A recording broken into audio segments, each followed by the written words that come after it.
I am Kevin Sexton. I'm so thankful that everyone showed up and showed interest in the things that we're doing at BioVentures. It's tremendous to see so many people here and to be able to interact with you.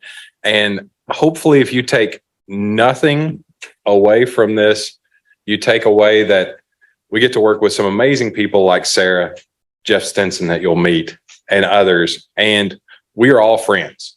We work together, we build programs together, and we're here to help you. My job in the next half hour is to hopefully teach you 2 or 3 things, but to tell you a little bit about me and my background and how I got to this role so that I can share some of my struggles with you too. To start, I'm an NIH-funded researcher. Nothing I'm going to say is the views of the NIH. In addition to doing this academically, I have patents licensed by Baxter Healthcare. I have patents licensed by software companies. I also have started software companies and sit on the advisory board of others. I'll talk a little bit about a company that I have no relation to, but let's start with how it started. I am from Egypt, Kentucky. Who's heard of that? Okay. This is our Wikipedia page. It's literally 4 lines. This is where I grew up. And this is one way that you can look at it. This is also where I grew up. And it's just southeast of the Red River Gorge in the Daniel Boone National Forest. And if you have never been, go. This is dawn, a little bit after it, and it is amazing. It's a lot like waking up in Central Arkansas and in Northwest Arkansas. That's probably why I love this state so much. And so entrepreneurship, I didn't know what the word meant when I was growing up. I did know that my dad sold used cars and had his own car lot. I learned later that he was an entrepreneur. My grandparents were both teachers. Grandfather taught history, grandmother taught math, and that will be very important to how I got to the role that I am, because my brother and I, our father died when we were young. Our grandparents were our babysitters, and they didn't really know what to do with us when we got in trouble. So Granny took control of that, and we did math. So I'm really good at discrete math. I don't like doing it. And she had a rule of never do math in public. And I think that's valid, and I try to stick with it. So I started out from a small town in southeastern Kentucky. None of my family are in medicine. And you can imagine the son of teachers. I did reasonably well in school. There was a program for students from underserved counties that were interested in healthcare, medicine, dentistry, and nursing to attend at the University of Kentucky. That's what I did my summer before starting my freshman year of college. And in that, I got some amazing advice. There were rising freshmen and rising juniors that were applying to medical school as part of this program. Roy Trumbo was one of the rising juniors. He's an internist in Oregon now. And Roy said, Sexton, you are fun to talk to, but man, it's hard. I was like, well, that's good feedback. How am I going to learn how to talk to humans? And I'm glad Sarah put her slide, because she has the definitive resource. So I'll tell you what I did and how it plays into entrepreneurship. This was my grandfather's copy of How to Win Friends and Influence People, Dale Carnegie. And then this is where I got my first job in college. Who knows what circuits? Well, let's see it this way. Who's been in a Circuit City in this group? I love it. What's the difference between Circuit City and Best Buy? Okay, Best Buy's still going. I like that one. You're like, Circuit City failed. At Circuit, we got paid on commission. I knew that if I were going to be successful in healthcare, I had to learn to talk to people. For me, what that meant is I needed livelihood that depended upon that skill.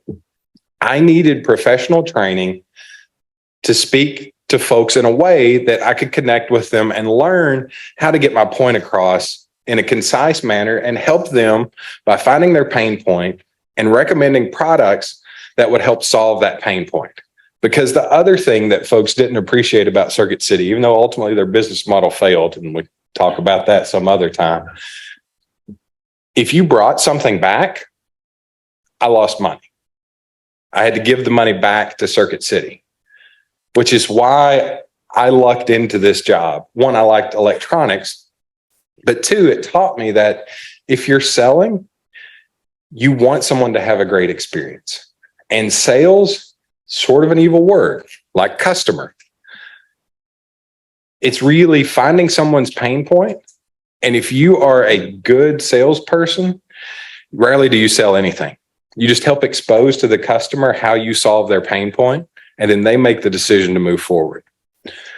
So the first important thing I learned about entrepreneurship came from sales. There are 3 objections. You can object to circumstances. It's not the right time to buy this. I don't have enough money, all these things. You can object through others. Well, my partner wouldn't want me to do this. And then the last objection is self. I can't do this because that's not the type. I wouldn't buy this, etc. Now I want to flip this to you.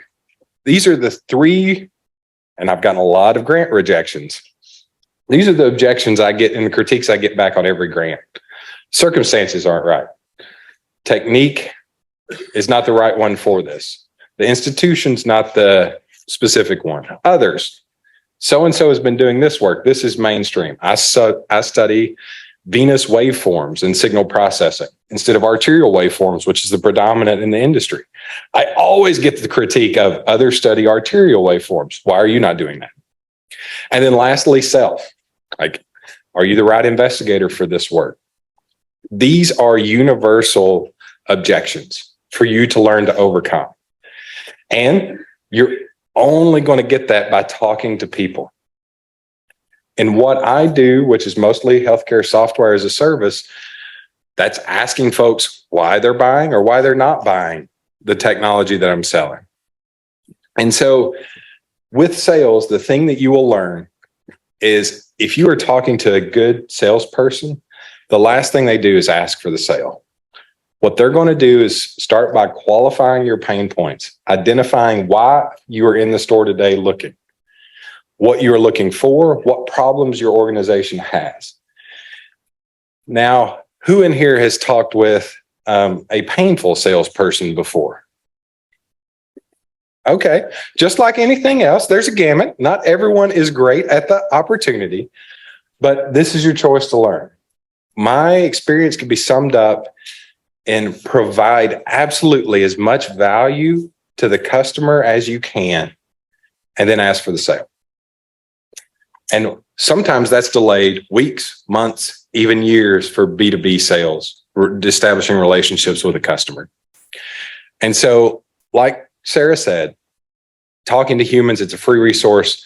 I put it up here since Sarah showed me that resource, and it's helpful.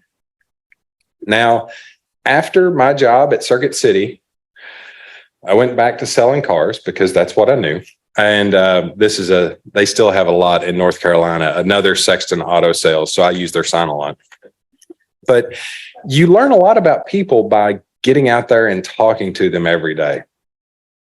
The hardest part is taking the first step of introducing yourself to someone new and asking them a question. Here's things that I have learned the hard way because I am better at it now. Talking to people is still difficult and challenging. I'm one of those people that my wife and my family have described me as a book with legs. Because if we have a family event, I will happily be sitting in the corner with a book by myself. I'm not antisocial. I'm just more comfortable that way. People are interested in telling you about what they do, about their experience, and the more questions you can ask, I love it because I can ask a question, then I can be quiet and listen. And you know what? If you listen for a 3 count after someone stops speaking, over half the time they'll start talking again. And that's when it starts getting really interesting in what they're saying, because the first part's usually pretty polished. or rehearsed, and then you start getting into the meat of it. So, okay, how did I get here? Well, I am a surgeon. I like pain and suffering in terms of training. So I took an extra year in medical school to do a fellowship in anatomic pathology. Really because I struggled in path and had a lot of trouble understanding complexities of myeloma and blood disorders. So I wanted to do this for a year. And this is where I met someone named Bill Douglas. Bill was a congenital heart surgeon, and he and I worked to catalog all of the specimens at the University of Kentucky's Path Lab for congenital heart disease. He started up a project for a regulator to regulate blood flow between the pulmonary artery and the innominate vein. And this is the first medical device I'd ever worked on. I worked in Bill's lab. I did this operation as a medical student and then would keep these pigs alive for around 48 hours with 3 drugs. I had epinephrine, I had an afterload reducer, and it was a tremendous experience for me because I'd never been part of a medical device, didn't know what a patent was, and this was the first publication that I ever had. Next step, my kids love this picture because they've never seen me with hair and they don't remember me without a beard. I went to Vanderbilt Medical Center and was a good intern like everyone else there. This was my program director. Interesting guy. Full professor of surgery at Vanderbilt. Career was in medical education before that was a viable career path. Missionary surgeon and in Nigeria for a couple decades before coming back. And if you've ever seen an email from me that has peace at the bottom of it, I ripped this off from TARP. I've got to be honest there. But what he taught me is that alternative careers, you can make your own path. And it's okay to try something differently. And so one of TARP's favorite quotes was, start where you are, use what you have, and do what you can. He was a surgeon that worked at the VA here domestically and then continued his missionary work throughout his career. And this was such a valuable lesson of what's the next step? Boil everything down with the projects that you're doing and considering into how you can take a single step forward. Do you need a friend to take the step with you? That's also a valid concern. With the question to Dr. Patterson earlier about how we handle failure, spoiler, it doesn't get any easier, but I have more friends that are experienced with it now. And I've learned to separate the failure from my individual identity. You can ask the BioVentures team, who I'm so thankful for. I come up with bad ideas all the time. Every day, it happens. That doesn't make me a bad person. And when you're talking with folks and when you're learning about failures, one of the techniques that you can use to help is, and I had to learn this with my daughter, Kala is not into math and science. She's very much an artist. And I love her and I very much don't understand her. But she did a picture and I just didn't like the colors. Like it was, and I said, well, and her being the smart child that she is like, Dad, that doesn't really help me. Like, what do you mean? And I said, well, you've got a yellow and blue up here in this corner, and it looks odd considering the rest of the palette is like reds and oranges and greens. And she went, oh, I can fix that. Like, that's much more helpful than you telling me you don't like the color. It's like, oh, there's a light bulb and a teachable moment. When you talk about failures, the more specific feedback you can give on why you don't like something or why something doesn't work, the more helpful you can be to the next person or to the person and what they're trying to create. And so at Vanderbilt, I was fortunate to meet these two folks. Colleen, first woman that was a full professor of surgery at Vanderbilt and my mentor in the lab. And then Kyle Hawking is to the left. And Kyle is an odd dude. He's a biomedical engineer. He can build anything. He sounds like where he went to high school in southern Georgia, except one day one of his friends called, and I thought the crocodile hunter was behind me talking. And I was like, Kyle, where's that come from? He said, oh, I grew up in New Zealand. Like, what?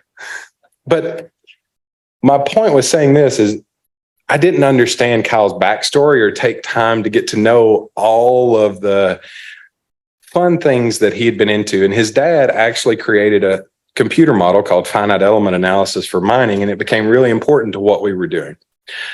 And so I bring these up because Colleen was an entrepreneur. She founded Arizona Engineered Therapeutics. It was a protein mimetic company for vascular disease, and then also to treat keloids and scarring. And they helped me learn that entrepreneurship is research. So we mentioned the lean canvas earlier. Here's an abbreviated form of it, but in the context of entrepreneurship is what we'd say on the left. Research is what we say on the right. What's the problem? In your grant, what's your knowledge gap that you're trying to address? What is your solution? In your grant, tell me your aims or your innovation. Why now? What are the aims and why is this the right time for it? Why you, your particular expertise? How is this a business? How are you going to generate revenue versus how is this significant? Why is this research foundational to the next step?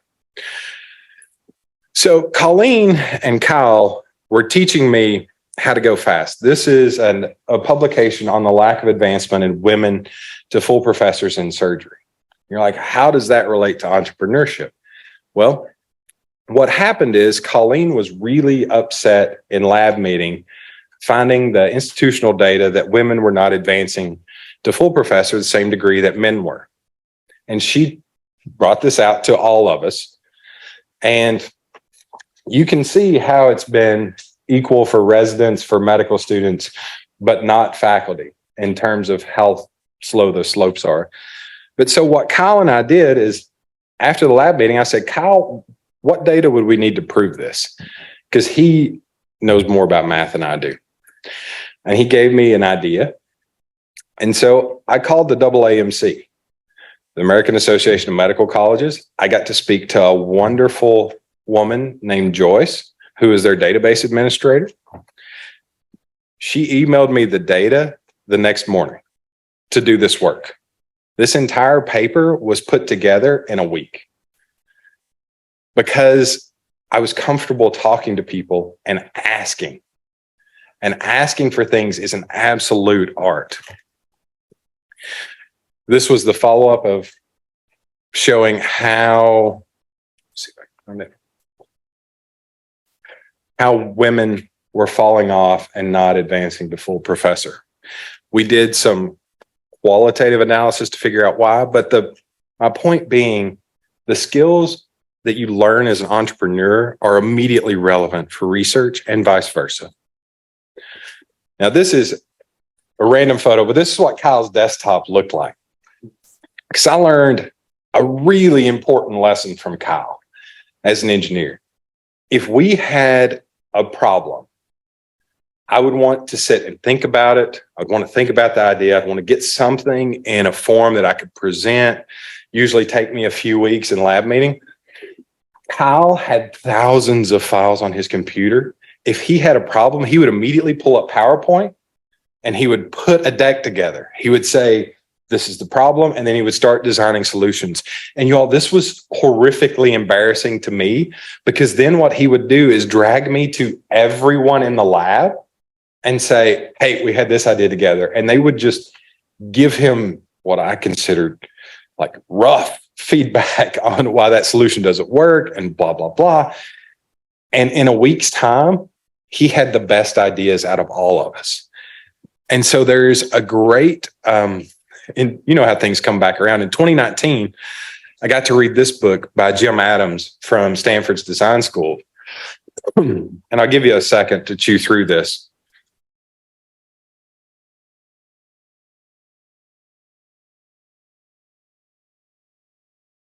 I was like, oh, he knows Kyle.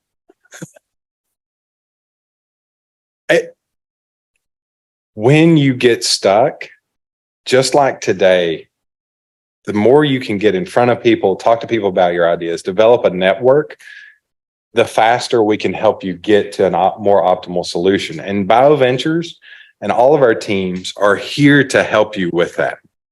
And so while I was in Colleen's lab, this guy in the bottom left, Chris Kuzniak, had an idea.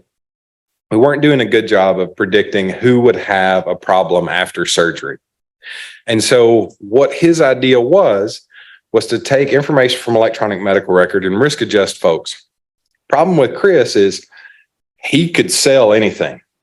He was, I still think he'll run for political office someday, but he couldn't build stuff. I could build things because I knew computers and I had a background in math. So we created a software as a service solution to predict complications. We immediately found a partner in Nashville, implemented, and in the first 6 months saved a 1 day length of stay on all surgical cases, which is a big deal. We're one of the first companies to meet meaningful use criteria in Tennessee after the HITECH Act, and went from founding to acquisition in about 26 months. It was crazy. We've talked a lot about entrepreneurship, and this is really, really hard. We had business calls at 4:00 in the morning because that's when you could get residents on the phone consistently. We would be making calls between cases. We would be staying up late at night to work through this. So this is hard. It's easier with friends, and that's what we're here to be for you. And I will go ahead and tell you, entrepreneurship is not normal. You resist when someone tells you something has to be a certain way. I bristle at that.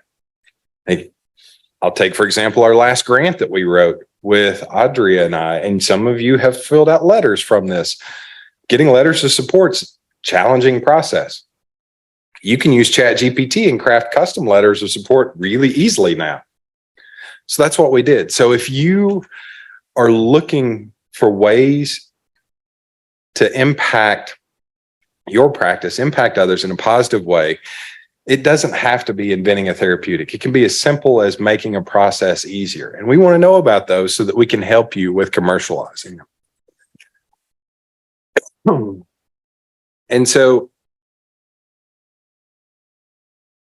while we were in the lab, we had a cardiac anesthesiologist named Susan Eagle come over to the lab and say, I'm really annoyed that IVs infiltrate when we're trying to push anesthetic drugs. So we identified a problem. We said, well, Kyle and I came up with a way to measure pressure in the IV, and that's this sensor you can see over here. And we can tell when something infiltrates. She then went to the OR. We got permission in an academic medical center to go in the OR, measure this while folks were going on pump for cardiopulmonary bypass. The signal changed dramatically when they went on pump. They lose about 200, 250 cc's to prime the pump of blood. I'm like, man, that's weird. So we did it again. It happened again. We did it the third time. It happened a third time. That's how we patented an apparatus for measuring peripheral venous pressure and predicting hemorrhage. Only because we were in the right environment where we could test things earlier and could see consistent results. So this is why I love being what folks now call an entrepreneur. You work within a large organization to develop companies' products, and we have the means to test them.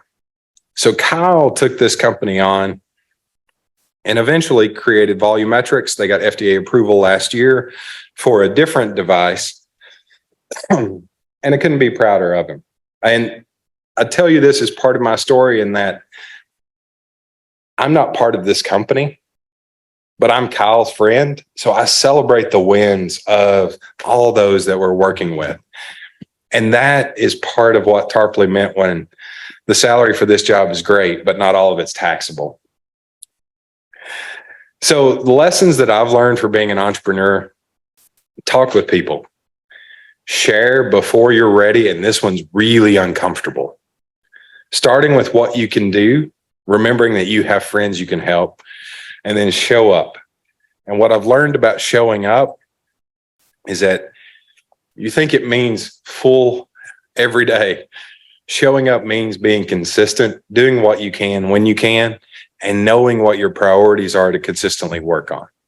And I am so thankful that I get to work with this group of individuals. And we're going to talk with you about some of our programs toward the end of the day today and the many opportunities we have now that we're just announcing, because for the last year and a half, we've been working on putting them together for you. But 3 years ago, BioVentures was 2 people, and now this is us. So happy to answer any questions with the few moments I have, and then we'll definitely be able to talk more later.